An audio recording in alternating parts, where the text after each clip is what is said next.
Today I'm going to show you how to use our Sanborn Maps of Louisiana database to find historical information about an address in Louisiana.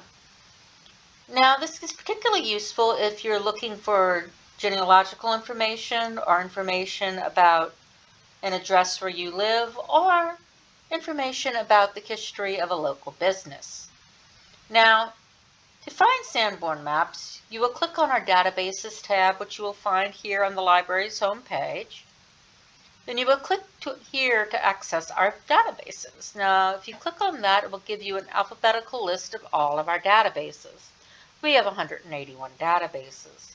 So you'll see this alphabet across the top, and we'll click on S for Sanborn Maps, scroll down a little bit and find it, and then click on it. Now, I'm going to click on it and go right in because I'm on campus. If you're at home, you will have to log in with your Lola number and your birth date in 6 numbers. For example, March 2nd, 1983 would be 030283. Now, if you're unsure of how to do that, please reach out to one of our librarians or please see our off-campus access video. Now, we're going to click on Browse and Explore here. And we're going to select a state. The only state we can select is Louisiana. And then we're going to click on Select a City. And you can search for many cities in Louisiana, but I'm going to search for New Orleans. And I'm going to select a date, and I'm going to choose 1895 to 1896. And the first thing you want to do is look at this key sheet. And I'm going to click on that. Now, I'm looking for 1726, 1728 St. Thomas, which is around St. Thomas and Felicity. And that looks to be around 125. So, I'm going to click on this thumbnail grid up here. And this is volume 1. And if you scroll down, you will see that this only goes to sheet 91. So I'm going to choose volume 2. And I'm going to choose thumbnail grid up here on the right top again. And I'm going to go down to 125.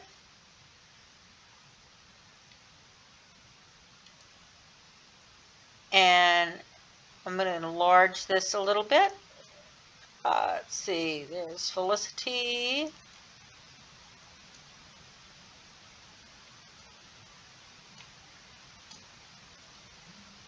And St. Thomas. And here's 1728 and 1726. And one interesting thing to me here is that you can see that this building was a double. And you will notice that there is a tin shop in the building next door.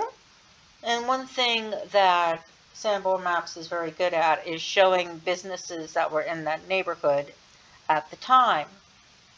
And it can be fun to look around and see what was there. There's a truck stables over here. And over here, we have ironclad back and sides. It tells you information about the buildings as well. There's cotton drying platform and various other businesses around here. And so this can be very useful if you're into local history, genealogy, or researching the history of a local business. Just be sure that you're positive about the street number you're looking for because street numbers can change. And the New Orleans Public Library has an excellent resource for finding out what your street number might have been prior to some major street number shifts in New Orleans. And as always, please don't hesitate to reach out to us via live chat, email, coming by the library, or giving us a call. And we're here to help. And have a great day.